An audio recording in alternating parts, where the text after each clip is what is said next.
Welcome to A Word from the Word for October 23rd. Today's Bible reading, Hebrews chapter 12. Today's key verse. My son, do not regard lightly the discipline of the Lord, nor be weary when reproved by him. For the Lord disciplines the one he loves, and chastises every son whom he receives. Hebrews chapter 12 verses 5 to 6. Today's word from the Word.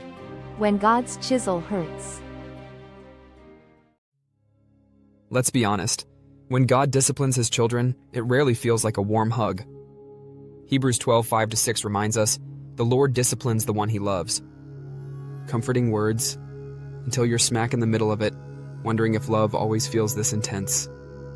Discipline can show up as slammed doors, prayers that remain unanswered, relationships unraveling, finances evaporating, or a conviction so heavy we can't shake it. It stings.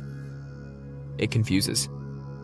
But behind every uncomfortable nudge is the unmistakable signature of a loving father who refuses to let his children drift into danger. Picture a sculptor chiseling away at marble. Each strike may seem harsh to the stone, but it's the only way a masterpiece is born. Likewise, God's chiseling moments, those seasons of divine correction, are shaping us into something breathtaking. God's masterpiece. The Greek word for discipline, 𝗪𝗑𝗓, in this verse means training or child rearing. In the first century world, discipline was purposeful instruction. Just like a parent who lovingly teaches through both encouragement and consequences, God uses his word, his spirit, and yes, even painful circumstances to steer our hearts back to truth. His goal isn't to shame us or hurt us, it's to purify us. He's stripping away the attitudes, habits, and desires that keep us from walking closely with him. So what does that look like today? It might be that gnawing conviction after snapping at someone and the Spirit gently nudges, make it right. Or the loss of a job that exposes how deeply your identity was tied to success.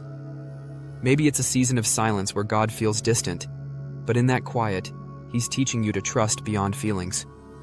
Sometimes his correction comes through people who speak truth that slices through your pride, or through failure that forces humility.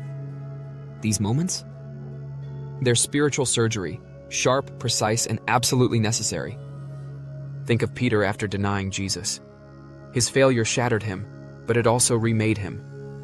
Jesus' beachside confrontation, "Do you love me?" wasn't a rebuke. It was a rescue. Peter's tears were real, but so was his transformation. The Lord's discipline rarely feels enjoyable.